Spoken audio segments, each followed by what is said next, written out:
I want to thank you all for bringing this very, very important debate on the floor of the National Assembly. But I take a different perspective to what has happened here. You have to go back in history to understand why there was a civil war in the first place, and 50 years later, why the same people are agitating for independence. In '66, we had the first coup, where it was alleged that the Igbos wiped out northern leaders in the military. Second coup, Gawan took over, and there was a lot of bloodshed, killing the Igbos. Igbos were killed in the north. They moved back to eastern Nigeria. Ojukwu became head of state, declared a nation called Biafra. The war started. We fought for 3 years.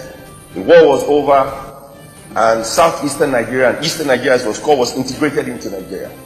That is the background. Now, when the war was over, I asked the Vice President of Nigeria a fundamental question. There are two questions asked. One, why did you erase the bite of Biafra from the map of Nigeria?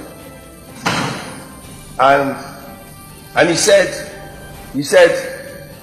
that at the Supreme Military Council meeting, they felt Biafra would rise again. And so the federal government at the time did everything possible not to talk about the war in Nigeria. So from 1970 to the present, a generation of Nigerians who were born did not know we had a civil war. And I know a lot of young people who do not know Nigeria fought the war.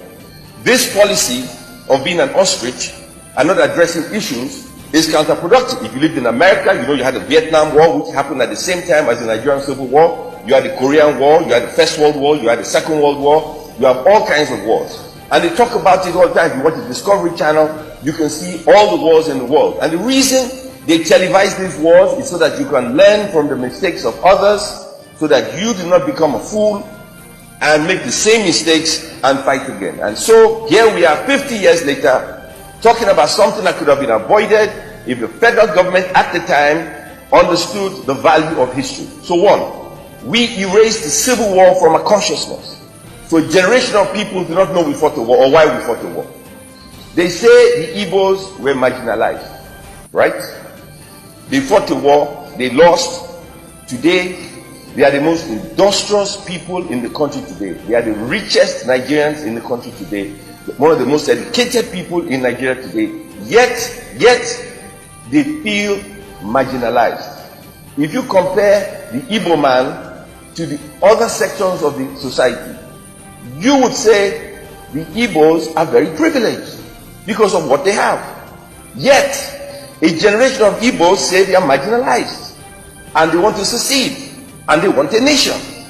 Well, yes, a young generation of people who have never seen bloodshed, war, destruction, people being killed, amputated, families being divided, sure they can think like that. But what have we done as a nation to educate them about the destruction of war? Absolutely nothing.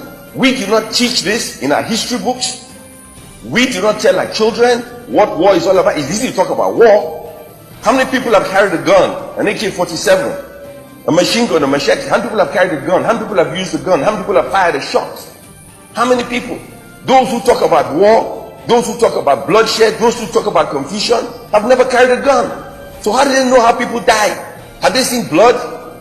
And yet here we are debating a subject that we as a nation should understand. The educational system does not teach it, and our people do not understand it, and the federal government of Nigeria do not recognize it. And so my position is different. If the federal government do not recognize a fundamental problem in our educational system, a fundamental problem on how television is viewed across the country, then we have a fundamental problem, and we must address the problem at the source. What is the problem? We are the problem. It could be Biafra today, it could be South tomorrow, it could be Northeast the other day. It doesn't matter. The problem is we are not addressing the problem that unites or divides us. And this must be addressed. Our educational system is one of the worst I've ever seen in anywhere in the world. It is terrible. Our policy on information makes no sense whatsoever. And here we are talking about an impending crisis. A lot of people forget. I don't know. I'll be quick. How many people remember December 31st, 1983, when there was a military coup. A lot of people forget. I was in the office of Punch newspaper, Oluwabodere. I did not know he was dying of cancer. But there he said to me, Nigeria must change, and he would do whatever he took to bring down the Shagari administration. He did an editorial 3-4 days before the military coup. Front page, back page, inside front page. Within 3 days, the military struck and democracy ended.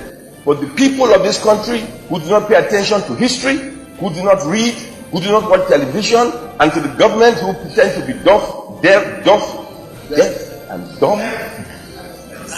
Yeah, Mike. Pay attention. The government should pay attention to the least of us. They should pay attention to history.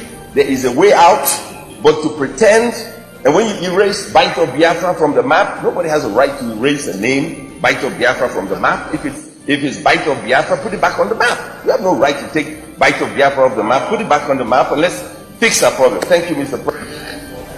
Thank you, Sir Nala. Thank you very much, Mr. President, and my distinguished